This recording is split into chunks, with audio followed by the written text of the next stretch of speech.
Hi students, welcome to English by Sandeep Sir YouTube channel. This is your Sandeep Sir, faculty in English language.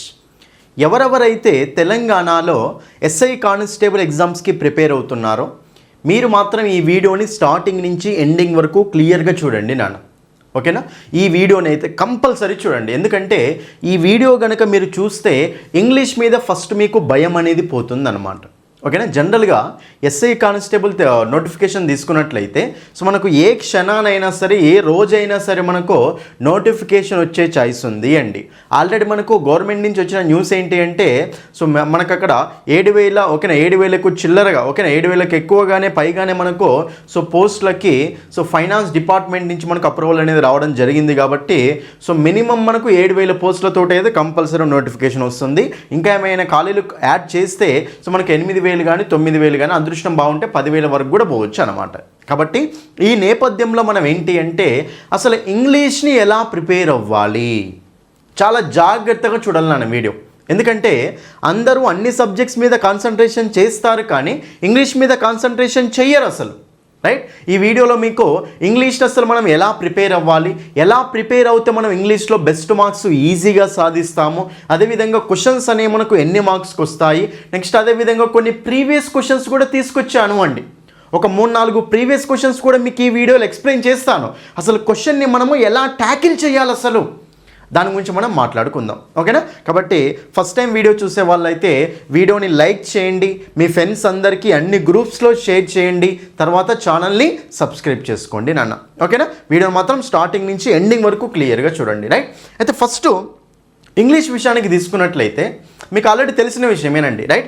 మీకు already తెలిసిన విషయం ఏంటి అంటే so మనకు SI constable తీసుకున్నట్లయితే first constable Telangana constable తీసుకున్నట్లయితే so మనకు ఎన్ని క్వశ్చన్స్ వస్తాయంటే ప్రిలిమ్స్లోనైనా 25 క్వశ్చన్సే, మెయిన్స్లో కూడా 25 క్వశ్చన్సే నా మీకు ఆల్రెడీ తెలిసిన విషయమే.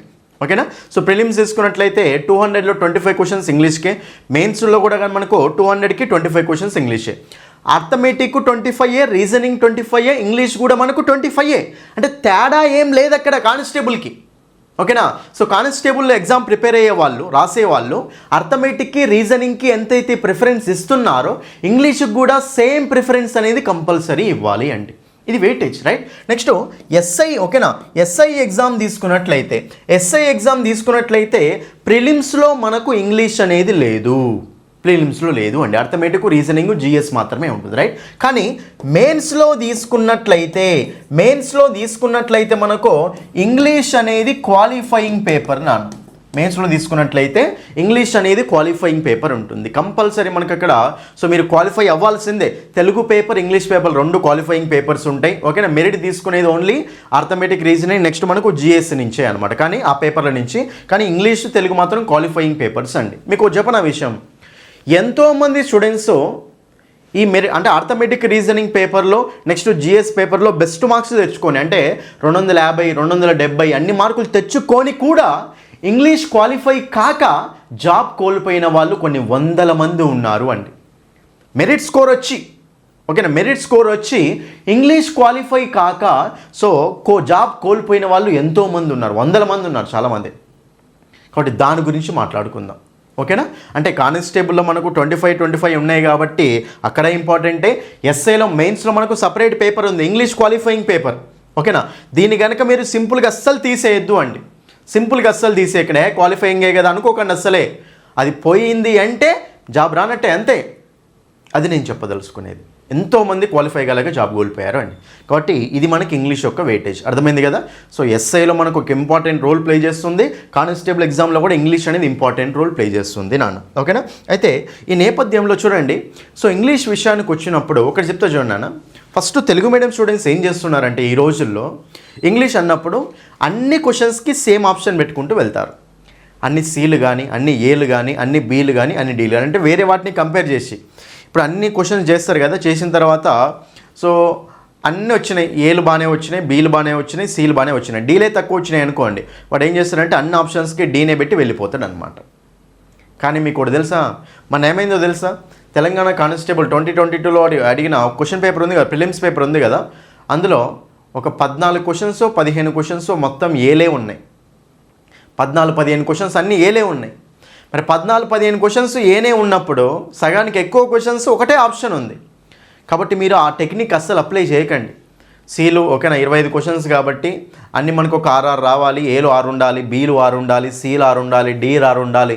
ఇలాంటి పనికిరాని పనికిరాని అజంప్షన్స్ అస్సలు చేయకండి నాన్న. అది వాడిష్టం. ఓకేనా, ఆన్సర్ ఈ ఆప్షన్లోనే పెట్టాలి అనేది ఎక్కడా ఉండదు. డైరెక్ట్ క్వశ్చన్ తయారు చేస్తారు. క్వశ్చన్ తయారు చేసిన తర్వాత కొన్ని ఏలు ఓకేనా ఆప్షన్స్ సో ఇందులోనే ఉండాలి, అన్ని ఏలు వచ్చినాయా బీలు వచ్చినాయా సరే ఎవరు చూడడు. అక్కడ ఏది ఆన్సర్ ఉంటే అది మనం చూసుకుంటూ వెళ్ళిపోతారు. అంటే ఆన్సర్ ఏ ఆప్షన్లోనే ఉండొచ్చు. వాళ్ళు ఇదే ఆప్షన్లో ఉండాలి ఆన్సర్ మాత్రం ఎవరు కూడా పేపర్ అనేది తయారు చేయరు. కాబట్టి ఫస్ట్ మీరు అది వదిలిపెట్టండి. ఓకేనా, అన్ని ఏలో బీలు సీలు డీలు పెట్టే పద్ధతి వదిలేయండి ఫస్ట్ ఆఫ్ ఆల్. మీరు నేను చెప్తున్నాను కదా, మన క్లాసెస్ విన్న వాళ్ళు ఆల్రెడీ మీకు అన్ని వీడియోస్ కింద కామెంట్స్ ఉంటాయి. నాకు ఏపీ కానిస్టేబుల్ మెయిన్స్ కూడా కంప్లీట్ అయింది మన రీసెంట్గా 2025లో. ఎంతోమందికి ఏపీ కానిస్టేబుల్లో 30 క్వశ్చన్స్ వస్తాయి. అర్థమెటిక్ రీజనింగ్ కంటే ఎక్కువ. ఇంకా ప్రిలిమ్స్లో అయినా మెయిన్స్లో అయినా 30 క్వశ్చన్స్ వస్తాయి. 30కి 26+ స్కోర్ చేసిన వాళ్ళు కొన్ని వందల మంది ఉన్నారు. మన ఇంగ్లీష్ క్లాసెస్ విని 30కి 26+, 25+ చాలామంది ఉన్నారు అండి. కాబట్టి నేను దాన్ని బేస్ చేసుకొని చెప్తాను, జెన్యూన్ ఇన్ఫర్మేషన్ చెప్తున్నాను అండి. ఓకేనా, కాబట్టి నేనేమంటున్నాను అంటే ఇంగ్లీష్ అంటే ఫస్ట్ మీరు అందరు ఏం చేస్తూ ఉంటారంటే భయపడుతూ ఉంటారు అండి. ఇంగ్లీష్ అనగానే భయపడతారు, especially Telugu medium students. Sir నాకు హ్యాజ్ అంటాడు, హ్యావ్ అంటాడు, ఈజ్ అంటాడు, ఆర్ అంటాడు. ఓకేనా, ఇవి ఏం పెట్టాలో అసలు నాకు ఏం అర్థం కావు సార్. టెన్సెస్ అంటాడు, సింపుల్ ప్రెజెంట్ అంటారు, సింపుల్ పాస్ట్ అంటారు, ప్రెజెంట్ పర్ఫెక్ట్ అంటారు. అసలు ఆ టెన్సెస్ 12 టెన్సులు ఉంటాయి సార్. ఆ టెన్సులన్నింటినీ నేర్చుకోవాలంటే నాకు చాలా ఇబ్బంది అవుతుంది సార్ అని చెప్పేసి యాక్టివ్ వాయిస్, ప్యాసివ్ వాయిస్ ఏంటి, డైరెక్ట్ స్పీచ్, ఇండైరెక్ట్ స్పీచ్ ఏంటి అని చెప్పేసి అందరూ వరీ అవుతూ ఉంటారు అండి. మీకు చెప్పనా, చిన్న పాయింట్ చెప్పనా, ఇంగ్లీషు మొత్తం సిలబస్ మీరు అర్థమెటిక్ రీజనింగ్ నేర్చుకుంటారు కదా, ప్రాక్టీస్ చేస్తారు కదా, అందులో సగం ఉండదండి. అర్థమెటిక్ని ప్రాక్టీస్ చేస్తారు కదా, ఎన్నో టాపిక్స్ ప్రాక్టీస్ చేస్తారు, ఎన్నో మోడల్స్ ప్రాక్టీస్ చేస్తూ ఉంటారు అండి. కానీ ఇంగ్లీష్ అలా కాదు. ఇంగ్లీష్ మనకి ఏమవుతుంది అంటే దాదాపుగా అందులో సగం కష్టపడితే చాలు. అర్థమెటిక్కి మీరైతే ఎంతైతే ఎఫర్ట్స్ పెడుతున్నారో, రీజనింగ్కి ఎంతైతే ఎఫర్ట్స్ పెడుతున్నారో అందులో సగం ఎఫర్ట్స్ తోటి మనము ఇంగ్లీష్లో బెస్ట్ మార్క్స్ గెయిన్ చేయొచ్చు నాన్న. ఓకేనా, ఈజీగా నేను చెప్తున్నాను కదా, మీరు గనక సరిగ్గా ఫాలో అవుతే 20 నుంచి 25 మధ్యలో స్కోర్ ఉంటుందండి. మీ స్కోరు మినిమం 20 ఉంటుంది స్కోరు, సరిగ్గా ఫాలో అవుతే. ఓకేనా, చిన్న పాయింట్ చెప్తా చూడండి. మీకు అర్థమెటిక్ రీజనింగ్ క్వశ్చన్ సాల్వ్ చేయాలంటే కంపల్సరీ పెన్ పేపర్ పెట్టాలి. క్వశ్చన్ కదా అది, మనకు ప్రాబ్లం ఇస్తాడు కాబట్టి సో పెన్ పేపర్ పెట్టాలి. పెన్ పేపర్ పెట్టిన తర్వాత అది ఫస్ట్ ఏ మోడల్ అర్థం చేసుకోవాలి. చేసిన తర్వాత అది మోడల్ ఎలా సాల్వ్ చేయాలి, ఏ వేలో చేయాలి, ఆ మెథడ్ అనేది తెలియాలి. మెథడ్ అనేది తెలిసిన తర్వాత ఆన్సర్ చేసిన తర్వాత ఫైనల్గా పోయిన తర్వాత మళ్ళీ ఆన్సర్ కూడా కరెక్ట్ రావాలి. మన క్యాలిక్యులేషన్ కూడా మిస్టేక్ చేయకూడదు. ఓకేనా, కొన్నిసార్లు క్యాలిక్యులేషన్ మిస్టేక్ అవుతుంది. కొన్నిసార్లు అంతా చేసిన తర్వాత కూడా లాస్ట్లో మనకి ఏమవుతుందంటే ఆన్సర్ రాదు. వచ్చిన ఆన్సర్ మళ్ళీ ఆప్షన్స్లలో ఉండదు. మళ్ళీ ఇవన్నీ పనికిరాని ఉంటాయి అన్నీ. ఇంగ్లీష్తో అలా కాదు. ఇంగ్లీష్కి అసలు మీరు పెన్ను పేపర్ పెట్టాల్సిన అవసరమే ఉండదు. ఒక్కసారి మీ కాన్సెప్ట్ నేర్చుకున్నారనుకోండి, ఆ కాన్సెప్ట్ మీద క్వశ్చన్ ఎలా ఇచ్చినా సరే వితిన్ 3 సెకండ్స్లలో ఆన్సర్ పెట్టవచ్చు అన్నమాట. సింపుల్గా ఆన్సర్ పెట్టి పడేయచ్చు 3 సెకండ్స్లలో ఈజీగా. సరే మ్యాక్సిమం 5 సెకండ్స్ అవుతుందేమో, కానీ అర్థమెటిక్ అంత ఈజీగా అవుద్దా? అర్థమెటిక్కి కనీసం 45 సెకండ్లు కానీ 1 మినిట్ కానీ పెట్టాల్సిందే. అర్థమెటిక్కి కంపల్సరీగా 1 మినిట్ పెట్టాల్సిందే నాన్న. అంత క్వశ్చన్ నుంచి అది ఫస్ట్ క్వశ్చన్ అర్థం కావడానికి అక్కడ మనకు ఒక 30 సెకండ్స్ పడుతుంది ఈజీగా. మరి ఆన్సర్ చేసుకొని మెథడ్ వేసిన తర్వాత క్యాలిక్యులేషన్ చేసిన తర్వాత ఆన్సర్ వచ్చి వెరిఫై చేసుకునేసరికి 1 మినిట్ అయిపోతుంది. కానీ ఇంగ్లీష్ అలా కాదు. నేను చెప్తున్నా కదా, సరిగ్గా చెప్తే జిఎస్ని పర్ఫెక్ట్గా చదువుకొని, ఇంగ్లీష్ని ఒకసారి పర్ఫెక్ట్గా చదువుకొని, మనకు రీజనింగ్ అంటే కొంచెం అది ఈజీగానే ఉంటుంది కాబట్టి రీజనింగ్ కొంచెం ప్రాక్టీస్ చేసి అర్థమెటిక్లో కొన్ని ఇంపార్టెంట్ చాప్టర్స్ కవర్ చేసిరంటే చాలు, ఈజీగా జాబ్ వచ్చేస్తుంది. ఓకేనా, అంతేగాని మీ ఎఫర్ట్స్ మొత్తం అర్థమెటిక్ దగ్గరనే పెడుతూ ఉంటారండి, అది తప్పు. ఓకే, ఇంగ్లీష్కి ప్రిఫరెన్స్ ఇవ్వండి. అర్థమెటిక్ ఎలా అయితే ప్రిఫరెన్స్ ఇస్తున్నారో, రీజనింగ్కి ఎలా అయితే ప్రిఫరెన్స్ ఇస్తున్నారో, జిఎస్కి ఎలా అయితే ఇస్తున్నారో ఇంగ్లీష్కి ఇవ్వండి. తిప్పి కొడితే హిస్టరీ ఉంది కదా, హిస్టరీ మీరు చదువుతారు కదా నాన్న. హిస్టరీ చదివితే మీరు హిస్టరీలో యాన్షియంట్, మిడివల్, మోడర్న్ హిస్టరీ ఉంటుంది కదా, ఒక మోడర్న్ హిస్టరీకి పెట్టే ఎఫర్ట్స్ సరిపోతాయి ఇంగ్లీష్ మొత్తానికి. జస్ట్ మోడర్న్ హిస్టరీకి మీరు ఎన్నైతే ఎఫర్ట్స్ పెట్టి చదువుతారో ఆ ఎఫర్ట్స్ చాలు ఇంగ్లీష్ అర్థం చేసుకోవడానికి. అది ఓకేనా. మీకు ఇంకో పాయింట్ ఇదొకటి, రైట్. ఇంకో పాయింట్ ఏంటి అంటే అసలు ఇంగ్లీష్ని ఏ టాపిక్ తోటి స్టార్ట్ చేయాలో వాళ్ళకి తెలియదండి. ఓకేనా. ప్రాబ్లమ్స్ చూడండి, ఇక్కడ ఇంగ్లీషు స్టార్ట్ చేయాలి అంటే, ఇంగ్లీష్ చదవాలి అంటే మనకు మేజర్గా ఉండే ప్రాబ్లమ్స్ ఏంటో తెలుసా? ఆ ప్రాబ్లమ్స్ ఏంటి అంటే, ఫస్ట్ మనకు స్టార్టింగ్ టాపిక్ ఏంటి అనేది ప్రాబ్లం అండి. స్టార్టింగ్ టాపిక్ ఏంటి అసలు, ఓకేనా. ఏ టాపిక్ తోటి స్టార్ట్ చేయాలి? కొంతమంది స్టార్ట్ చేయాలనుకుంటారు, ఏదో టాపిక్ తెచ్చుకొని స్టార్ట్ చేస్తారు. కొంతమంది ప్రిపోజిషన్స్తో స్టార్ట్ చేస్తారు, కొంతమంది ఆర్టికల్స్తో స్టార్ట్ చేస్తారు, కొంతమంది నౌన్స్తో స్టార్ట్ చేస్తారు, క్వశ్చన్ ట్యాగ్స్తో స్టార్ట్ చేస్తారు, టెన్సెస్ తోటి స్టార్ట్ చేస్తారు, పార్సెస్ డిఫరెంట్ స్టార్ట్ చేస్తారు అండి. కానీ ఏ టాపిక్ తోటి స్టార్ట్ చేయాలి అనేది చాలా చాలా ఇంపార్టెంట్ అండి. దాన్ని బేస్ చేసుకొని మన యాప్లో కోర్సు డిజైన్ చేశాము, ఓకేనా. స్టార్టింగ్ టాపిక్ తెలుసుకున్న తర్వాత నెక్స్ట్ మనకి ఏంటంటే ఆర్డర్. ఒక టాపిక్ తర్వాత నెక్స్ట్ ఏ టాపిక్ చదివితే మనకి ఈజీ అవుద్ది, ఆర్డర్ అనేది ఇంపార్టెంట్ అనమాట. ఈ రెండే అండి మెయిన్గా మనం చూసుకునేది. చెప్తున్నాం కదా, ఏ టాపిక్ తోటి స్టార్ట్ చేయాలి, దాని తర్వాత ఆర్డర్ అనేది ఎలా ఉండాలి, టాపిక్స్ ఆర్డర్. ఈ టాపిక్ ఇప్పుడు సపోజ్ ఫస్ట్ మనం దేనితో స్టార్ట్ చేయాలి అంటే parts of speech in general తోటి స్టార్ట్ చేయాలి. యాక్చువల్గా టెన్సెస్ ఇంపార్టెంట్ మనకు. ఫస్ట్ టెన్సెస్ అర్థం కావాలి అంటే పార్ట్స్ ఆఫ్ స్పీచ్ మీద జనరల్ నాలెడ్జ్ అనేది ఉండాలి. డీప్ నాలెడ్జ్ అవసరం లేదు. నౌన్ అంటే ఏంటి, ప్రొనౌన్ అంటే ఏంటి, అడ్జెక్టివ్ అంటే ఏంటి, వెర్బ్ అంటే ఏంటి, యాడ్వర్బ్ అంటే ఏంటి, జస్ట్ నాలెడ్జ్ అనేది ఉండాలి. అందుకోసం మనం పార్ట్స్ ఆఫ్ స్పీచ్ని చదువుకోవాలి అండి. తర్వాత టెన్సెస్ చదువుకోవాలి, రైట్. కాబట్టి ఈ ఆర్డర్ అనేది చూడండి, ఎవరైతే ఒక ప్రాపర్ వేలో వెళ్తారో ఇంగ్లీష్ నేర్చుకునేటప్పుడు, ఎవరైతే ఒక ప్రాపర్ వేలో వెళ్తారో వాళ్ళకి అన్నిటికంటే ఈజీ సబ్జెక్ట్ ఇంగ్లీష్ అవుద్ది అండి. ఎవరైతే ఒక ప్రాపర్ వేలో వెళ్ళరో, ఈ 2 పాయింట్స్ని ఎవరైతే పట్టించుకోరో వాళ్ళకి ఇంగ్లీష్ అనేది అన్నిటికంటే డిఫికల్ట్ అవుతుంది అండి. చాలామంది ఇంగ్లీష్లో మార్క్స్ పోగొట్టుకోవడానికి, అసలు ఇంగ్లీష్ అంటే భయపడడానికి కారణం ఏంటో తెలుసా? సరైన మెథడ్స్ లేక అక్కడ తెలియదు. చాలామంది తెలియదు ఏ టాపిక్తో స్టార్ట్ చేయాలి, ఏ ఆర్డర్లో చదవాలని చెప్పేసి చాలామంది తెలియదండి. దానివల్ల ఇంగ్లీష్ అంటే అందరూ భయపడుతున్నారు. ఇంగ్లీష్ అంటే ఎవరు ఫస్ట్ పట్టుకోవట్లేదు, అక్కడ భయం, అన్నీ బట్టి పట్టాల్సి వస్తుంది అని, ఓకేనా. ఇది ఒక పాయింట్ అనమాట, రైట్. ప్రాబ్లమ్స్ అనేవి ఈ 2 ఉంటాయి. ఈ రెండింటిని బేస్ చేసుకొని మన యాప్లో కోర్సు డిజైన్ చేసాము అనమాట. ఎక్స్ప్లెయిన్ చేస్తాను కోర్సు గురించి, బుక్ గురించి కూడా, రైట్. నెక్స్ట్, ఓకేనా. నెక్స్ట్ ప్రాబ్లం ఏంటంటే మగప్. చూడండి ఇక్కడ మనకు నెక్స్ట్ ప్రాబ్లం ఏంటి అంటే మగప్ అండి, అంటే బట్టి పట్టడం అనమాట. చూడండి, బయట మీకు ఎక్కడ చూసినా కానీ ఇంగ్లీష్ అంటే బట్టి పట్టే సిస్టంలోనే ఉన్నాయి. అంటే దీని తర్వాత ఇది చదవాలి, దీని తర్వాత ఇది చదవాలి, అంటే బట్టి పట్టడం అనమాట. ఇప్పుడు ఫర్ సపోజ్ యామిజాడ్ తర్వాత V4 రావాలి, యామిజాడ్ తర్వాత V3 రావాలి. ఎందుకు రావాలి? హ్యావ్ హ్యాస్ తర్వాత V1 రావద్దు, V3నే రావాలి. ఎందుకు రావాలి? ఇవన్నిటికీ రీజన్స్ అనేవి చెప్పలేదు చాలామంది బయట. ఇది ఎందుకు వస్తుంది, ఇది ఇక్కడ ఎందుకు వస్తుంది, ఇది ఇక్కడ ఎందుకు రాదు, ప్రతిదానికి రీజన్ అనేది ఉండదన్నమాట. కానీ మన క్లాసెస్లో మీకు ప్రతి కాన్సెప్ట్ని రీజన్ తోటి ఎక్స్ప్లెయిన్ చేసుకుంటూ వెళ్తాం. ఇది ఇక్కడ వస్తుంది, ఎందుకు వస్తుంది, రీజన్ తెలుసుకోవాలి. ఇది ఇక్కడ రాదు, ఎందుకు రాదు, రీజన్ తెలుసుకోవాలి. ఎవరైతే రీజన్ తోటి నేర్చుకుంటారో ఇంగ్లీష్ని వాళ్ళకే ఇంగ్లీష్ అనేది అర్థమవుతుంది అండి. అంతేగాని బట్టి పడితే మాత్రం అస్సలు ఇంగ్లీష్ అనేది రాదు, అస్సలు బట్టి పట్టకూడదు అండి, ఓకేనా. ఎవరైతే ఇంగ్లీష్ని బట్టి పట్టడానికి ట్రై చేస్తారో వాళ్ళకి అస్సలు ఇంగ్లీష్ అనేది అస్సలు అర్థం కాదు, వేస్ట్. అట్లా చదివినా కానీ వేస్ట్ అనమాట, ఓకేనా. కాబట్టి నేనేమంటున్నాను అంటే ఫస్ట్ చెప్పేది ఏంటంటే భయం వదిలేయండి. ఫస్ట్ భయాన్ని వదిలేయండి. మీరు తెలుగు మీడియం స్టూడెంట్స్ అయినా ఇంగ్లీష్ మీడియం స్టూడెంట్స్ అయినా సరే, ఫస్ట్ భయాన్ని మొత్తాన్ని వదిలేయండి నాన్న, ఓకేనా. దాని తర్వాత మీరు ఏంటి అంటే ఇంగ్లీష్ ఇంపార్టెన్స్ చూశారు కదా, అర్థమెటిక్ రీజనింగ్కి ఇంగ్లీష్కి సేమ్ ఇంపార్టెన్స్ ఉంది. కాబట్టి కంపల్సరీ ఇంగ్లీష్ కూడా మంచి ప్రిఫరెన్స్ ఇవ్వాల్సిందే, అదొకటి. నెక్స్ట్ ఏంటంటే ఏ టాపిక్ తోటి స్టార్ట్ చేయాలి, ఏ ఆర్డర్లో చదవాలి, అదొకటి తెలుసుకోండి. దాని తర్వాత బట్టి సిస్టమ్ అనేది ఇంగ్లీష్లో ఉండదు, అదొకటి తెలుసుకోండి నాన్న. గ్రామర్, ఒకాబులరీ ఈజీగా నేర్చుకోవచ్చు మీరు. ఒకాబులరీ చదవడానికి కూడా మన యాప్లో కొన్ని టెక్నిక్స్ అనేవి పెట్టామండి.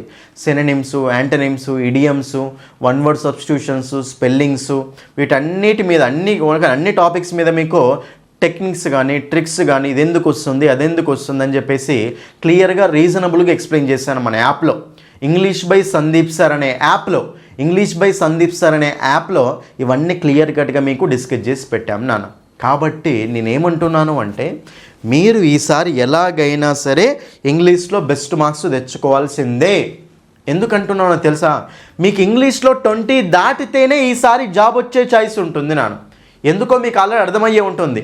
ఈసారి పోస్టులు తగ్గిపోయాయి, ప్లస్ నెంబర్ ఆఫ్ అప్లికేషన్స్ అనేవి మనకు ఎక్కువ రాబోతున్నాయి నాన్న.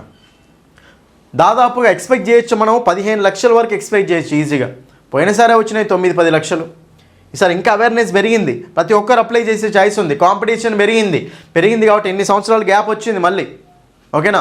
సో మనకు 4 సంవత్సరాల గ్యాప్ వచ్చింది కాబట్టి ఈ 4 సంవత్సరాల గ్యాప్లో చెప్తున్నాను కదా, చాలామంది గవర్నమెంట్ జాబ్ అని చెప్పేసి ఎంతోమంది వస్తున్నారు కాబట్టి ఇప్పుడు కాంపిటీషన్ హెవీగా పెరిగిపోయింది అండి. మరి కాంపిటీషన్ హెవీగా పెరిగిపోతే అలా ఉన్న నాలెడ్జ్ కూడా పెరుగుతుంది కదా, పెంచుకుంటూ ఉంటారు కదా, కాబట్టి కట్ ఆఫ్స్ కూడా హెవీగా పెరిగిపోతాయి అనమాట, భారీగా పెరిగిపోతాయి కట్ ఆఫ్స్ కూడా. ఇదివరకు 110కి ఓకేనా 105కు జాబ్ వచ్చేది, కానీ ఇప్పుడు అలా ఉండదు. 120 స్కోర్ 120 దాటితేనే జాబ్ వచ్చే ఛాయిస్ ఉంటుంది. పోయినసారి కూడా 120, ఇంకా 120 దాటింది పోయినసారి కూడా, కాబట్టి 120 కూడా కాదండి, 130 140 మీద ఉంటుందేమో స్కోర్, చెప్పలేం. పేపర్ హార్డ్ టఫ్ ఇస్తే అప్పుడు 100 దగ్గర ఉంటుంది. కొంచెం ఈజీగానే ఇచ్చి మోడరేట్గా ఇచ్చారనుకోండి, అప్పుడు 130 140 దగ్గరికి వెళ్ళే ఛాయిస్ ఉంటుంది. సరే ఎలా ఇచ్చినా సరే కాంపిటీషన్ మాత్రం పెరిగింది కాబట్టి ఇంగ్లీష్లో మీరు ఇంగ్లీష్ని కనుక పట్టించుకోకపోతే జాబ్ అనేది కంపల్సరీ మిస్ అవుతారు నాన్న. కాబట్టి ఇంగ్లీష్ని ఎవరైతే ఇంగ్లీష్కి ప్రిఫరెన్స్ ఇస్తారో, ఎవరైతే ఇప్పటి నుంచే ఇంగ్లీష్ని స్టార్ట్ చేసి చదువుకుంటారో వాళ్ళకే ఈసారి ఎలాగైనా సరే జాబ్ వచ్చే ఛాయిస్ ఉంటుంది. ఎస్ఐ జాబ్ అయినా సరే, కానిస్టేబుల్ జాబ్ అయినా సరే, ఓకేనా. ఒక్కసారి చూడండి. సో మనం ఒక్కసారి క్వశ్చన్స్ అనేవి ఎలా ఉన్నాయో ఒక్కసారి చూద్దాం. జస్ట్ చూపిస్తాను చూడండి, కాన్సెప్ట్స్ ఎలా ఉంటాయి, టెక్నిక్స్ ఎలా అప్లై చేయాలి ఒకసారి చూపిస్తాను చూడండి, ఓకేనా. చూడండి ఇక్కడ క్వశ్చన్స్ ఒక్కసారి జస్ట్ చూడండి. ఇక్కడ ఒకసారి క్వశ్చన్స్, ఇది తెలంగాణ కానిస్టేబుల్ ప్రిలిమ్స్ 2022లో అడిగిన క్వశ్చన్, ఓకేనా. కానిస్టేబుల్ ప్రిలిమ్స్ 2022లో అడిగిన క్వశ్చన్. చిన్న టెక్నిక్స్ తోటి ఆన్సర్ చేయొచ్చు నా, రైట్. చూడండి ఇక్కడ I dash an appointment with the doctor soon. చూడండి ఇక్కడ ఫస్ట్ మనం వాడు ఏమడిగిన ఒక సెంటెన్స్ ఇచ్చాడు, బ్లాంక్ ఇచ్చాడు, ఓకేనా. ఫిల్ ఇన్ ద బ్లాంక్లో మనం ఆన్సర్ చేయాలి. ఇక్కడ మనకు ఈ ఫిల్ ఇన్ ద బ్లాంక్లో ఏం రావాలి ఆన్సర్? విల్ మేకా, యామ్ మేకింగా, హ్యాడ్ మేడా, వాజ్ మేకింగా, ఏది వస్తుందని అడుగుతున్నాడు అండి. ఇప్పుడు విల్ మేక్ కరెక్టే, యామ్ మేకింగ్ కరెక్టే, హ్యాడ్ మేడ్ కరెక్టే, వాజ్ మేకింగ్ కూడా ఈ స్ట్రక్చర్లు అయితే కరెక్టే ఉన్నాయి ఉన్న కాడికి. కానీ ఈ సెంటెన్స్లో ఏమొస్తుంది అంటే ఫస్ట్ ఈ సెంటెన్స్ని మీరు క్లియర్గా చదివి ఇందులో ప్రజెంట్ రాయాలా, పాస్ట్ రాయాలా, ఫ్యూచర్ రాయాలా తెలుసుకోవాలన్నమాట. అప్పుడు మనం ఆన్సర్ చేయొచ్చు. చూడండి, I dash an appointment with the doctor soon అంటే నేను డాక్టర్ తోటి సో అపాయింట్మెంట్ తీసుకుంటాను. సూన్ అంటే మీనింగ్ ఏంటండి? త్వరలో. సూన్ అంటే మీనింగ్ ఏంటి మనకు? త్వరలో, ఓకేనా. కమింగ్ సూన్ అంటాం కదా, సూన్ అంటే త్వరలో అంటే మరి అప్పుడు ప్రజెంటా, పాస్టా, ఫ్యూచరా? ప్రజెంటా, పాస్టా, ఫ్యూచర్ అవుద్ది. ఫ్యూచర్ సెంటెన్స్ అంటే ఇక్కడ మనకు ఫ్యూచర్ గురించి మాట్లాడుతున్నాడు అని. మరి ఫ్యూచర్ గురించి మాట్లాడుతున్నాడు కాబట్టి మరి ఇక్కడ మనకు హ్యాడ్ మేడ్ అంటే ఇది మనకు పాస్ట్ ఆన్సర్ కాదు, వాజ్ అనేది ఏంటిది మనకు పాస్ట్ ఆన్సర్ కాదు, యామీజార్ వస్తే మనకేంటి ప్రజెంట్ ఆన్సర్ కాదు. ఫ్యూచర్ అన్నప్పుడు ఎప్పుడైనా సరే మనకి ఏం కనిపించాలి నాన్న? విల్లు కానీ షెల్ కానీ కనిపించాలి, ఓకేనా. ఫ్యూచర్ అనగానే మనకు so simple future continuous, future perfect కంటిన్యూస్లు ఉన్నాయి కదా. ఆ నాలుగిట్లలో మనకి ఏముంటాయండి? విల్లు షెల్లే ఉంటాయి. కాబట్టి ఇక్కడ మనకు సో ఫ్యూచర్లో ఉన్న వర్డ్ ఒకటే ఉంది కాబట్టి option 1 is the answer. I will make an appointment with the doctor soon, ఓకేనా. నేను డాక్టర్తో అపాయింట్మెంట్ తీసుకుంటాను త్వరలో అని. కాబట్టి ఎంత చిన్న క్వశ్చన్ అండి ఇది, 1 మార్క్ వచ్చినట్టే. మరి కొంతమందికి హాఫ్ మార్క్ తోటి జాబ్ మిస్ అయిన వాళ్ళు ఉన్నారు, ఓకేనా. 1 మార్క్ తోటి జాబ్ మిస్ అయిన వాళ్ళు, 2 మార్క్స్ తోటి జాబ్ మిస్ అయిన వాళ్ళు. మరి ఇక్కడ మీకు 1 మార్క్ వస్తే మీకు అక్కడ బెనిఫిట్ అయ్యేదా కాదా? అయ్యేది. కాబట్టి నేను చెప్పేది ఇది, ఈజీగా ఆప్షన్స్ ఎలిమినేట్ చేయొచ్చు. మన దగ్గర కనుక సరైన కాన్సెప్ట్స్ ఉంటే అన్ని ఆప్షన్స్ని ఈజీగా ఎలిమినేట్ చేయొచ్చు నాన్న. కాబట్టి ఆప్షన్ ఎలిమినేషన్ టెక్నిక్ కూడా మీకు క్లియర్గా నేర్పిస్తాను, ఓకే. ఇదో క్వశ్చన్ అండి, రైట్. నెక్స్ట్ ఇంకో క్వశ్చన్ చేయిస్తాను చూడండి. ఇక్కడ మనకు 9th క్వశ్చన్ ఇది కూడా సేమ్ ప్రిలిమ్స్లో అడిగిన question. Rahul and his friends dash invited to the party by me. చెప్పండి ఆన్సర్. ఈజ్ ఇన్వైటెడా, హ్యావ్ బీన్ ఇన్వైటెడా, వాజ్ ఇన్వైటెడా, నెక్స్ట్ హ్యాడ్ ఇన్వైటెడా? చెప్పండి ఇక్కడ ఆన్సర్. ఒకసారి చూడండి అందరూ, చాలా సింపుల్. రాహుల్ మరియు అతని యొక్క ఫ్రెండ్స్, అండ్ మరియు అన్నాడు కాబట్టి చాలామంది ఉన్నారు కదా, రాహుల్ ఉండు అతని ఫ్రెండ్స్ అంటే ప్లూరలా సింగులరా? ప్లూరల్, చాలామంది ఉన్నారు, ఒకరికంటే ఎక్కువనే ఉన్నారు. ఇప్పుడు ఈజ్ కానీ వాజ్ కానీ వస్తుందా? ఈజ్ కానీ వాజ్ కానీ వస్తావా? చూడండి, ఈజ్ అయినా వాజ్ అయినా ఒక్కరే ఉన్నప్పుడు వాడతామండి, సింగులర్స్కి వాడతాం, ఓకేనా. షీ ఈజ్ అంటాం, దే ఈజ్ అనం కదా, ఓకేనా. దే వాజ్ అన్నాం కదా. కాబట్టి ఇక్కడ మనకు రాహుల్ అండ్ హిస్ ఫ్రెండ్స్ అంటే వాళ్ళు దేతో సమానం కాబట్టి దేకి ఈజ్ రాదు, వాజ్ రాదు. చూడండి 2 ఆప్షన్స్ ఎలా ఎలిమినేట్ చేసాము. ఇది సబ్జెక్ట్ వెర్బ్ అగ్రిమెంట్ అనే టాపిక్ నుంచి అడిగిన క్వశ్చన్. దీని గురించి చాలాసార్లు క్లియర్ ఎక్స్ప్లెయిన్ చేశాను మన యాప్లో. కాబట్టి ఇది రైట్. 2 ఆప్షన్స్ అయితే పోయినాయా లేదా? పోయినాయి. ఎన్ని మిగిలినాయి? 2 ఆప్షన్స్ మిగిలినాయి. హ్యావ్ బీన్ ఇన్వైటెడా లేకపోతే హ్యాడ్ ఇన్వైటెడా? ఏమొస్తుంది ఆన్సర్ చెప్పండి. చూడండి ఇక్కడ చాలా సింపుల్ అండి question. Rahul and his friends have been invited, had invited. చాలా జనరల్గా అందరూ ఇదంటే సెకండ్ ఆప్షన్ ఆన్సర్ అయ్యే ఛాయిస్ ఉంది, ఫోర్త్ ఆప్షన్ కూడా అయ్యే ఛాయిస్ ఉంది అనుకుంటారు. కానీ క్లారిటీగా తెలియదు. 100% ఇదే ఆన్సర్ అని చెప్పేసి చాలామంది తెలియదు. ఎందుకు ఇదే అని కూడా రీజన్ చెప్తాను. చూడండి ఇక్కడ ఏముందండి లాస్ట్లో బై మీ. చూడండి ఇక్కడ బై మీ. ఒకసారి మీ సెంటెన్స్ మీనింగ్ అర్థం చేసుకుంటే రాహుల్ మరియు అతని ఫ్రెండ్స్ నా చేత, బై మీ అంటే నా చేత ఇన్వైట్ చేశారా, ఇన్వైట్ చేయబడ్డారా? ఇన్వైట్ చేయబడ్డారు. రాహుల్ మరియు అతని ఫ్రెండ్స్ ఇన్వైట్ చేయబడ్డారు పార్టీకి, నా చేత ఇన్వైట్ చేయబడ్డారు. By me. బై మీ అంటే ఇది మనకు చూడండి ఇక్కడ నా చేత ఇన్వైట్ చేయబడ్డారు అంటే ఇది మనకి ఏ వాయిస్లో ఉంది అంటే ప్యాసివ్ వాయిస్లో ఉంది అని. చూడండి ఏ సెంటెన్స్కైనా 2 వాయిస్లు ఉంటాయి. యాక్టివ్ వాయిస్ ఉంటుంది, ప్యాసివ్ వాయిస్ ఉంటుంది అండి. ఏం లేదు. యాక్టివ్ వాయిస్ అంటే ఏంటంటే యాక్షన్ చేసే వాళ్ళతోటే స్టార్ట్ అవుతుంది, అది యాక్టివ్ వాయిస్. కర్తతోటి స్టార్ట్ అవుతుంది అనమాట, సబ్జెక్ట్ తోటి స్టార్ట్ అవుతుంది. ప్యాసివ్ వాయిస్ అంటే ఏంటంటే కర్మతోటి స్టార్ట్ అవుతుంది, యాక్షన్ అనుభవించే వాళ్ళతోటి స్టార్ట్ అవుతుంది అనమాట. ఓకేనా? సో అట్లా మనకు అక్కడ తీసుకుంటూ వెళ్తాం, రైట్? కాబట్టి ఇప్పుడు బై మీ, నా చేత ఇన్వైట్ వీళ్ళు ఇన్వైట్ చేసిరా, చేయబడ్డారా? చేయబడ్డారు అంటే వీళ్ళు కర్మ అనమాట. ఓకేనా? కాబట్టి ఇక్కడ మనకు వీళ్ళు ఆబ్జెక్ట్ కింద తీసుకుంటాం, రైట్? ఇన్వైట్ చేయబడ్డారు కాబట్టి ఇది యాక్టివ్ వాయిసా, ప్యాసివ్ వాయిసా? Passive voice. ప్యాసివ్ వాయిస్లో by me, by subject structure ఉంటుంది అనమాట. ఓకేనా? కాబట్టి ఇక్కడ మనకు ఒకటి గుర్తుపెట్టుకోండి నాన్న, ప్యాసివ్ వాయిస్లో మీకు ఎప్పుడైనా సరే ఏ స్ట్రక్చర్ కనిపించాలి అంటే be form plus V3 structure కనిపించాలి. ఏ స్ట్రక్చర్ కనిపించాలి చెప్పండి? ప్యాసివ్ వాయిస్లో ఎప్పుడైనా సరే ఏ స్ట్రక్చర్ కనిపించాలి? Be form plus V3. Be form plus V3 structure కనిపించాలి. V3 అంటే verb form 3. Ask, asked, asked, invite, invited, invited. Invited అనేది V3. V1, V2, V3లు ఉంటాయి కదా, అవి V3. మరి బీ ఫామ్ అంటే ఏంటిది అండి? చూడండి ఇక్కడ అందరూ బీ ఫామ్ అంటే ఏదో ఒక బీ ఫామ్ రావాలి. బీ ఫామ్స్ ఏమేమి ఉంటాయి అంటే బీ, బీన్, బీయింగ్. ఇవన్నీ క్లాసులు వింటుంటే ఆటోమేటిక్గా మీకు మొత్తం అర్థమైపోతుందండి. ఓకేనా? Be, been, being. Next one am, is, are. Next one was, were. ఇవి చూడండి ఇక్కడ అందరు క్లియర్గా. Be, been, being, am, is, are, was, were. Be, been, being, am, is, are, was, were. ఇవన్నీ మనకు బీ ఫామ్స్ అండి. అయితే ప్యాసివ్ వాయిస్ ఎప్పుడైనా సరే, ప్యాసివ్ వాయిస్లో మనం ఎప్పుడైనా సరే స్ట్రక్చర్ ఎలా రాసుకోవాలి అంటే ఒక బీ ఫామ్ రాసి పక్కన V3 అనేది రాయాలి. Be form plus V3 structure రాయాలి, రైట్? మరి ఇప్పుడు ఇక్కడ మనకు బీ ఫామ్ ప్లస్ V3 అంటే హ్యాడ్ అనేది చూడండి ఇక్కడ ఇది 4th ఆప్షన్ పెడితే హ్యాడ్ ఇన్వైటెడ్ అవుతుంది. ఇన్వైటెడ్ V3 ఉంది, ఇక్కడ బీ ఫామ్ రావాలి కదా కంపల్సరీ. మరి హ్యాడ్ అంటే బీ ఫామా? కాదు, బీ ఫామ్ లేదు ఇందులో, కాబట్టి ఇది మనకు ఆన్సర్ కాదు. ఇక్కడ మనకు హ్యావ్ బీన్ అనేది ఉంది కదా, హ్యావ్ బీన్లో మనకు బీన్ అనే బీ ఫామ్ ఉందా లేదా? ఉంది. కాబట్టి Rahul and his friends have been invited. Been invited ఉందా లేదా? ఉంది. బీ ఫామ్ ప్లస్ V3 ఉందా లేదా? ఉంది. కాబట్టి ఆప్షన్ 2 ఈజ్ ద ఆన్సర్. అది. సో ఇక్కడ ఈ స్ట్రక్చర్ మొత్తం మీ కాన్సెప్ట్ టాపిక్లో క్లియర్గా అర్థమైపోతుందండి. టాపిక్ వినలేరు కాబట్టి కొంచెం కన్ఫ్యూజింగ్ ఉంటుంది అంతే. ఇక్కడ బై సబ్జెక్ట్ ఉంది కాబట్టి అది ప్యాసివ్ వాయిస్ అని. ప్యాసివ్ వాయిస్లో కంపల్సరీ మనము be form plus V3 format ఉండాలి. ఈ 2 ఆప్షన్స్ ఎలాగో పోయినాయి. బీ ఫామ్ ప్లస్ V3 ఉండాలంటే అక్కడ బీ ఫామ్ లేదు కదా, ఆప్షన్ కూడా పోయింది. మిగిలింది ఏంది? Option 2 is the answer. ఇలా ఆప్షన్ ఎలిమినేషన్ మీకు అర్థమవుతే ఆన్సర్ ఈజీగా చేయొచ్చు అనమాట. ఇది ఒక క్వశ్చన్. ఇంకో క్వశ్చన్ చూద్దాం ఒకసారి ఇందులోనే. ప్రీవియస్ క్వశ్చన్ ఇది కూడా చూడండి, ఇక్కడ చాలా ఇంపార్టెంట్ అండి. ఐ నెవర్ ఫీల్ దట్, నేను ఎప్పుడు ఫీల్ అవ్వను. ఏమని అంటే ఐఎమ్ సుపీరియర్ డాష్ ఎనీవన్. నేను ఎవరికైనా సుపీరియర్ అని నేను ఎప్పుడు ఫీల్ అవ్వను. అంటే నేను అందరికీ సుపీరియర్ని, పెద్దవాడిని అని ఎప్పుడు ఫీల్ కాను అని, అంత ప్రౌడ్ చూపించను అని. I'm superior. చాలామంది ఏమనుకుంటారు అంటే చూడండి బిగ్గర్ దాన్, స్మాలర్ దాన్, ఓకేనా, older than, younger than. General than అనేది కంపారేటివ్స్కి వస్తుందండి. ఏమనుకుంటారంటే సుపీరియర్ దాన్, ప్రిఫర్ దాన్, ఓకేనా. సో మనకు ఎల్డర్ దాన్, రైట్. సో సీనియర్ దాన్, జూనియర్ దాన్ అనుకుంటారు. కానీ జనరల్గా కంపారేటివ్ డిగ్రీ వచ్చినప్పుడు దానే వస్తుందండి. కానీ కొన్ని వర్డ్స్ ఉంటాయి నాన్న, ఓకేనా. మీకు ఆ వర్డ్స్ ఏంటి అంటే రాస్తా చూడండి ఇక్కడ ప్రిఫర్, ఓకే. సో ప్రిఫర్ కానీ ఇవన్నీ మన క్లాస్లో క్లియర్ ఎక్స్ప్లెయిన్ చేసినవే. ప్రిఫర్ కానీ, సుపీరియర్ కానీ, ఓకే. నెక్స్ట్ మనకు ఇన్ఫీరియర్ కానీ, నెక్స్ట్ మనకు ఎల్డర్ కానీ, ఓకే. నెక్స్ట్ మనకు జూనియర్ కానీ, నెక్స్ట్ మనకు సీనియర్ కానీ, ఇలాంటి వర్డ్స్ వచ్చినాయి అనుకోండి. ఇలాంటి వర్డ్స్ వచ్చినప్పుడు వీటికి ఏం వాడాలి అంటే దాన్ వాడకూడదు. ఏం వాడాలి? టు అనేది వాడాలి.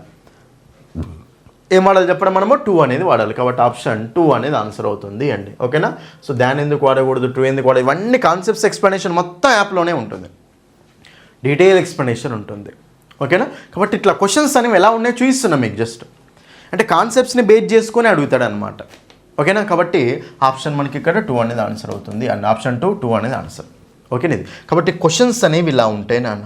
ఓకేనా, క్వశ్చన్స్ అనేవి మనకి ఇలా ఉన్నాయి. అర్థమైందా? నేను చెప్తున్నాను కదా, కాన్సెప్ట్ వస్తే మాత్రం క్వశ్చన్ ఈజీ అండి. కాన్సెప్ట్ వస్తే మాత్రం క్వశ్చన్ ఈజీ, రైట్? కాబట్టి ఈ కాన్సెప్ట్స్ అందరికీ రావాలి అన్న ఉద్దేశంతో, ఓకే సార్ ఎలాగైనా సరే మీరు ఎస్ఐ కానిస్టేబుల్ ఎగ్జామ్లో బెస్ట్ మార్క్స్, ఇంగ్లీష్లో మాత్రం బెస్ట్ మార్క్స్ రావాలన్న ఉద్దేశంతో మన ఇంగ్లీష్ బై సందీప్ సార్ యాప్లో, okay English by Sandeep sir app name ఏంటి? English by Sandeep sir. English by Sandeep sir యాప్లో ఇప్పుడు మీకు అప్డేటెడ్ కోర్స్ అనేది తీసుకొచ్చాం నాన్న. అప్డేటెడ్ కోర్స్ అండి, ఓకేనా. ఎక్సలెంట్ అంటే ఎక్సలెంట్ కోర్స్ అది, అప్డేటెడ్ కోర్స్ అనమాట, రైట్? అప్డేటెడ్ కోర్స్ అనేది తీసుకొచ్చాం నాన్న. ఓకే, మీరు కనుక ఈ అప్డేటెడ్ కోర్సు క్లాసెస్ వినుకుంటూ, ఓకే అప్డేటెడ్ కోర్సు క్లాసులు విన్నారంటే చాలండి, అన్ని కాన్సెప్ట్స్ కవర్ చేసినాం యాప్లో. ప్రతి టాపిక్ అండి, ఓకేనా. సో ప్రతి టాపిక్ని డీటెయిల్గా ఇంగ్లీష్ టు తెలుగులో ఎక్స్ప్లెయిన్ చేసుకుంటూ తెలుగు మీడియం విద్యార్థులకు సైతం ఈజీగా అర్థమయ్యే విధంగా మీకు ఈ కోర్స్ అనేది డిజైన్ చేయడం జరిగింది నాన్న. మీరు ఒకసారి ఇంగ్లీష్ బై సందీప్ సార్ అనే యాప్ని డౌన్లోడ్ చేసుకోండి, లాగిన్ రిజిస్టర్ అవ్వండి. లాగిన్ రిజిస్టర్ అయిన తర్వాత ఎస్ఐ కానిస్టేబుల్ కోర్సెస్ ఓపెన్ చేయండి. ఓపెన్ చేసి అందులో మీ కోర్సెస్ ఉంటాయి. ఏపీ వాళ్ళవి, తెలంగాణ వాళ్ళవి సపరేట్ ఉంటాయి. ఏపీ కానిస్టేబుల్ స్టార్టింగ్లో వస్తాయి ఎస్ఐ కానిస్టేబుల్, కిందికి వెళ్తే తెలంగాణ ఎస్ఐ కానిస్టేబుల్ కోర్సెస్ ఉంటాయి, రైట్? ఇంకా మీకు 6 months validity, 3 months validity, 1 month validity పెట్టాం నాన్న. 1 year వ్యాలిడిటీ ఏం అవసరం లేదు, ఇంకా పెట్టలేదు. అది ఒకవేళ పెడితే అందులో యాప్లో కనిపిస్తుంది మీకు, రైట్? చూడండి ఇక్కడ. సో మీరు చాలు 6 months కోర్సు తీసుకొని చూడండి, తర్వాత ఎక్స్టెన్షన్ చేస్తాం దీన్ని మళ్ళీ, ఓకేనా. సో మళ్ళీ కొంచెం ఆఫర్ ఇచ్చి అమౌంట్ తగ్గించి ఇంకోసారి ఎక్స్టెన్షన్ అనేది చేస్తాం అనమాట, రైట్? కాబట్టి 6 నెలల కోర్సు కానీ, 3 నెలల కోర్సు కానీ, నెల రోజుల కోర్సు కానీ ఏదో కోర్సు తీసుకొని మీరు సరిగ్గా ప్రిపేర్ అయ్యారు అంటే ఈజీ కవర్ అయిపోతుంది నాన్న. కోర్సు మొత్తం నీకు 80 గంటల నుంచి 90 గంటల వరకు ఉంటుంది అండి. అప్డేటెడ్ కోర్స్ అనమాట. ప్రతి టాపిక్కి లేటెస్ట్ మోడల్స్ అన్ని ఎక్స్ప్లెయిన్ చేసుకుంటూ వెళ్ళాము, ఎగ్జాంపుల్స్ అన్ని ఎక్స్ప్లెయిన్ చేసుకుంటూ వెళ్ళాము, ఓకేనా. కాబట్టి మీరు ఇది ప్రిపేర్ అవుతే చాలా, అంతే మన కోర్సుని. అయితే ఫస్ట్ మీరు ఫ్రీ డెమో వీడియోస్ చూడవచ్చు మన యాప్లో. ఫస్ట్ మీరు ఫ్రీ డెమో క్లాసులు చూడండి. ఫ్రీ డెమో క్లాసులు చూసి నచ్చితేనే ఫుల్ కోర్సు తీసుకోండి నాన్న. ఫస్ట్ ఫ్రీ డెమో వీడియో చూడండి, యాప్లో కోర్సులో ఉంటాయి. ఏ కోర్సు ఓపెన్ చేసినా ఫ్రీ డెమో వీడియోస్ అని ఉంటుంది. ఆ కంటెంట్లో ఫ్రీ డెమో వీడియోస్ ఉంటాయి, చూడండి. చూసి నచ్చితేనే ఫుల్ కోర్సు తీసుకోండి, ఓకేనా. సో మీకు యాప్ నేమ్ వచ్చేసి ఇంగ్లీష్ బై సందీప్ సార్. ఏమైనా డౌట్స్ ఉంటే ఈ నెంబర్స్ కాల్ చేయండి, ఓకేనా. 9985317597. ఫోన్పే లేకపోయినా ఏమైనా అడగాలన్నా సరే, కోర్సు గురించి డీటెయిల్స్ కావాలన్నా సరే ఈ నెంబర్ కాల్ చేయొచ్చు. అది మనకు బెస్ట్ కోర్స్ అంటే బెస్ట్ కోర్స్ అండి, ఓకే. ప్రాక్టీస్ బిట్స్ కూడా ఉంటాయి ప్రతి టాపిక్కి, ఓకేనా ఇది, రైట్? నెక్స్ట్ విషయానికి వస్తే మన బుక్ అండి. మన బుక్ మాత్రం చెప్తున్నాను కదా, ఇప్పటికీ ఎన్నో కాపీస్ అనేవి అమ్మాము అండి. ఎంతోమంది స్టూడెంట్స్ సార్ బుక్ చాలా బాగుంది సార్, చాలా అంటే చాలా బాగుంది సార్, అసలు ఎంత మంచి బుక్, ఓకేనా. సో మాకు మంచిగా నీట్గా యూజ్ అవుతుంది సార్, క్లియర్ కట్గా నేర్చుకుంటున్నాం అని చెప్పేసి సో రెగ్యులర్గా వాళ్ళు కాల్స్ మెసేజ్ చేస్తూనే ఉన్నారు నాన్న. మన బుక్ అండి, రైట్? బుక్ మాత్రం ఎక్సలెంట్ అంటే ఎక్సలెంట్గా ఉంటుంది అండి. ఇది మీకు బ్లూ కలర్లో ఉంటుంది బుక్ అనేది, సెకండ్ ఎడిషన్ దాని మీద పేరు ఉంటుంది అండి. ఈ బుక్ అనేది ఇంగ్లీష్ టు తెలుగులో ఉంటుంది అండి. ఎస్ఐ కానిస్టేబుల్, ఎస్ఐ డిస్క్రిప్టివ్ కూడా యాడ్ చేసి ఉంటుంది అండి ఇందులో, ఓకేనా. So constable syllabus, next SI syllabus మొత్తం డిస్క్రిప్టివ్, లెటర్ రైటింగ్ కానీ, రీడింగ్ కాంప్రహెన్షన్ కానీ, ఓకేనా, ప్రెస్సీ రైటింగ్ కానీ, రిపోర్ట్ రైటింగ్ కానీ మొత్తం ఇంక్లూడ్ చేసి పెట్టాం నేను ఇందులో. కాబట్టి మీరు ఈ బుక్ తీసుకొని, ఓకే, ఇంగ్లీష్ టు తెలుగులో ఉంటుంది. ప్రతి టాపిక్ ఎక్స్ప్లెనేషన్ ఇంగ్లీష్ టు తెలుగులో ఉంటుంది. తర్వాత సో మీకు ప్రతి టాపిక్లో ప్రాక్టీస్ బిట్స్ ఉంటాయి, మళ్ళీ ప్రతి టాపిక్కి ప్రీవియస్ బిట్స్ కూడా ఉంటాయి అన్నమాట. చూడండి, ప్రతి టాపిక్కి ప్రాక్టీస్ బిట్స్ ఉంటాయి, మళ్ళీ ప్రతి టాపిక్కి ప్రీవియస్ బిట్స్ కూడా ఉంటాయి అన్నమాట, ఓకేనా. కాబట్టి ఇంకేం కావాలి చెప్పండి. సో ఎస్ఐ కానిస్టేబుల్ ఎగ్జామ్స్లో వచ్చిన క్వశ్చన్స్ అన్నీ యాడ్ చేసాం ఇందులో. 2016లో questions, 2018 questions, 2022 questions, 2023 questions, next AP constable వాళ్ళ క్వశ్చన్స్, ఓకేనా. 2025 క్వశ్చన్స్, 2020 సో మనకి ఏపీ కానిస్టేబుల్ జరిగిన 2022లో ప్రిలిమ్స్ ఆ క్వశ్చన్స్, ఓకేనా. సో ఏపీ కానిస్టేబుల్, ఓకేనా, తెలంగాణ ఎస్ఐ కానిస్టేబుల్ అన్ని క్వశ్చన్స్ యాడ్ చేసాము. తెలంగాణ ఎస్ఐ మెయిన్స్ క్వశ్చన్స్ కూడా యాడ్ చేసాము ఇందులో. అదేవిధంగా మీకు సో గ్రూప్స్ క్వశ్చన్స్ యాడ్ చేసాము, కోర్టు జాబ్స్ క్వశ్చన్స్ యాడ్ చేసాము, ఎస్ఎస్సి క్వశ్చన్స్ కూడా యాడ్ చేసాము ఇందులో. కాబట్టి అన్ని మోడల్స్ చూడాలన్న ఉద్దేశంతో మీకు ఈ బుక్ అనేది డిజైన్ చేయడం జరిగింది. నేను ఎక్సలెంట్ అంటే ఎక్సలెంట్గా ఉంటుంది బుక్ మాత్రం, ఓకేనా. కాబట్టి ఈ బుక్ తీసుకొని ప్రిపేర్ అయ్యారు అంటే చాలు, బెస్ట్ మార్క్స్ అనేవి ఈజీగా వచ్చేస్తాయి నాన్న, ఈజీగా బెస్ట్ మార్క్స్ అనేవి వచ్చేస్తాయి, ఓకేనా. ఫస్ట్ మీరైతే చూడండి, ఈ బుక్ పీడిఎఫ్ మొత్తాన్ని చూడొచ్చు యాప్లో, ఓకేనా. మన English by Sandeep sir app ఉంది కదా, ఓకేనా. ఇంగ్లీష్ బై సందీప్ సార్ యాప్లో మై పర్చేజ్డ్ కోర్సెస్ ఓపెన్ చేయండి. మై పర్చేజ్డ్ కోర్సెస్ ఓపెన్ చేస్తే అందులో మీకు ఫ్రీ పీడిఎఫ్ ఉంటుంది. ఇది పీడిఎఫ్ మొత్తాన్ని చూడండి ఒకసారి, చూసి నచ్చితేనే బుక్ తీసుకోండి. ఎలా ఉంది అసలు బుక్, ఓకేనా, అన్నీ చూసుకోండి, చూసి నచ్చితేనే తీసుకోండి నాన్న, రైట్. అయితే బుక్ ఎలా తీసుకోవాలి అంటే మీ దగ్గర ఉన్న బుక్ స్టాల్లో అడగండి, వాళ్ళు తెప్పిస్తారు, తెప్పేయమని చెప్తే వాళ్ళు తెప్పిస్తారండి. లేదా అసలు తెప్పేయట్లేరు అంటే సో అప్పుడు ఏం చేయండి అంటే మన యాప్లో బుక్ చేసుకోవచ్చు. లేదంటే ఈ నెంబర్ కాల్ చేసి మాకు అడ్రస్ అమౌంట్ పంపించారనుకోండి వాట్సాప్లో, ఓకేనా, ఈ నెంబర్కి వాట్సాప్లో అడ్రస్ పంపించి ఇదే నెంబర్కి 320 రూపీస్ అమౌంట్ ఫోన్పే చేస్తే మీకు బుక్ అనేది పంపిస్తాం నాన్న. బుక్ కాస్ట్ ఓకేనా, యాక్చువల్గా 450 రూపాయలు అండి బుక్ కాస్ట్, కానీ మీకు 250 రూపీస్కే ఇస్తున్నాం బుక్ అనేది. 250 ప్లస్ డెలివరీ ఛార్జెస్ 70, మొత్తం మనకు 320 రూపీస్ అవుతుంది అనమాట. ఇది మన దగ్గర డెలివరీ కావాలి అనుకుంటే, ఓకే, ఇక్కడ నుంచి ఇన్స్టిట్యూట్ నుంచి డెలివరీ కావాలి, అప్డేటెడ్ బుక్ కావాలి అనుకుంటే 320 రూపీస్కి మీకు బుక్ అనేది ప్రొవైడ్ చేస్తున్నాం నాన్న. కాబట్టి మీకు ఎలాంటి వరీనెస్ అనేది అవసరం లేదు. అర్థమైందా అందరికీ ఇది? కాబట్టి సో నేను ఏం చెప్తున్నాను అంటే మన బుక్లో ఉన్న కంటెంట్ ఎక్స్ప్లెనేషన్ మొత్తం యాప్లో ఉంది, బుక్లో ఉన్న ఎక్స్ప్లెనేషన్ యాప్లో ఉంటుంది. కాబట్టి మీరు బుక్ ముందల పెట్టుకొని క్లాసులు వినుకుంటూ వెళ్ళారంటే చాలు, మొత్తం అన్ని టాపిక్స్ కవర్ అయిపోతాయి నాన్న, ఓకేనా. ఇది నేను చెప్పదలుచుకుంది అనమాట, రైట్. అయితే ఇప్పుడు నేను ఏమంటున్నాను అంటే ఇంగ్లీష్కి సంబంధించి అయితే చెప్తున్నాను చూడన్నాను, మీరు ఈజీగా కరెక్ట్ కనుక మన క్లాసెస్ని ప్రిపేర్ అవుతే మన యూట్యూబ్ ఛానల్లో మీకు ప్రీవియస్ క్వశ్చన్స్ కూడా ఎక్స్ప్లెయిన్ చేస్తాను, కొన్ని టాపిక్స్ కూడా ఎక్స్ప్లెయిన్ చేస్తాను. మీరు కనుక సరిగ్గా మన యూట్యూబ్ ఛానల్ని, మన యాప్ క్లాసెస్ని, మన బుక్ని ఫాలో అవుతే ఈజీగా 20+ మార్క్స్ ఈజీగా వచ్చేస్తాయి నాన్న. 20+ మార్క్స్ ఈజీగా వచ్చేస్తాయి, 25కి 20 మార్కులు ఈజీగా వచ్చేస్తాయి, ఓకేనా. సో కొంతమంది పోయినసారి రాసిన వాళ్ళు కొంతమంది 24 వచ్చిన వాళ్ళు ఉన్నారు, 23 వచ్చిన వాళ్ళు ఉన్నారు, 25 వచ్చిన వాళ్ళు కూడా ఉన్నారు. సింపుల్గానే వచ్చింది పేపర్, కాబట్టి ఈజీగా బెస్ట్ మార్క్స్ అనేవి తెచ్చుకోవచ్చు అండి. ఇంగ్లీష్లోనే పాసిబుల్, అది వేరే ఎందులో కూడా పాసిబుల్ కాదు, ఓకేనా. అర్థమెటిక్లో పాసిబుల్ కాదు, రీజనింగ్లో కొంతవరకు పాసిబుల్ అవుతుంది, కానీ ఇంగ్లీష్లో ఓకేనక మాత్రం కంపల్సరీ పాసిబుల్ అవుద్ది అండి మీరు కనుక సరిగ్గా ప్రిపేర్ అవుతాయి. గ్రామర్ టాపిక్స్, వొకాబులరీ టాపిక్స్ అన్నిటిని మీకు ఈజీగా అర్థమయ్యే విధంగా ఒకసారి ఫ్రీ డెమో క్లాసులు చూస్తారు కదా, అప్పుడు మీకు అర్థమవుతుంది అంటే. కాబట్టి అస్సలు ఇంగ్లీష్ని వదలకండి నాన్న. పోయినసారి చాలామంది ఇంగ్లీష్ని వదిలి ఇంగ్లీష్ని పట్టించుకోక తప్పు చేసి జాబ్ కోల్పోయారు చాలామంది. ఎస్ఐ క్వాలిఫై కాక, ఇంగ్లీష్ పేపర్ క్వాలిఫై కాక ఎస్ఐ జాబ్ కోల్పోయారు. ఇందులో కానిస్టేబుల్లో కూడా మనకు మార్క్స్ అనేవి తక్కువ వచ్చి ఇందులో కూడా జాబ్ కోల్పోయారండి. కాబట్టి ఈసారి ఎలాగైనా సరే మనం జాబ్ సాధిద్దాం, ఇంగ్లీష్లో బెస్ట్ మార్క్స్ తెచ్చుకొని మనం జాబ్ సాధిద్దాం. ఈ రోజు నుంచే మీరు మన బుక్ పర్చేజ్ చేసుకొని మన యాప్లో కోర్సు తీసుకొని మీరు సబ్జెక్టు స్టార్ట్ చేయండి. ప్రతి ఒక్కరూ సబ్జెక్టు చదవడం స్టార్ట్ చేయండి నాన్న. ఈజీగా మీకు బెస్ట్ మార్క్స్ అనేవి వస్తాయండి, ఈజీగా బెస్ట్ మార్క్స్ అనేవి వస్తాయి, ఓకే. సో నోటిఫికేషన్ ఎప్పుడైనా రావచ్చు, ఏ రోజైనా రావచ్చు అండి, ఓకే. మనకు ఆల్రెడీ చెప్పారు, ఓకే. ఫైనాన్స్ డిపార్ట్మెంట్ నుంచి మనకు అక్కడ 7,000కు పైగా వేకెన్సీస్కి సో అప్రూవల్ అనేది రావడం జరిగింది. ఏ రోజైనా నోటిఫికేషన్ రావచ్చు, మీరు మాత్రం ప్రిపరేషన్లోనే ఉండాలి. స్టార్ట్ చేయండి అంతే, ఇంకా అంతేగాని ఇంకా వచ్చినాకనే స్టార్ట్ చేస్తే అంటే మాత్రం వేస్ట్ అయిపోతుంది నాన్న, ఓకేనా. ఇది మీకు ఇంగ్లీష్ సంబంధించండి. ఇంగ్లీష్ సంబంధించి మీకు ఇంకా క్వశ్చన్స్ అనేవి ప్రీవియస్ క్వశ్చన్స్ అవి ఎక్స్ప్లెయిన్ చేసుకుంటూ వెళ్తూనే ఉంటాను. కాబట్టి అందరూ మన ఛానల్ని సబ్స్క్రైబ్ చేసుకోండి, ఓకేనా. సో నా చిన్న రిక్వెస్ట్ ఏంటంటే వీడియోని లైక్ చేయండి, హైప్ చేయండి, మీ ఫ్రెండ్స్ అందరికీ అన్ని గ్రూప్స్లో షేర్ చేయండి, తర్వాత ఛానల్ని సబ్స్క్రైబ్ చేసుకోండి, okay.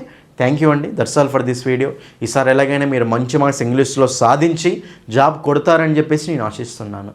Thank you, God bless you, thank you.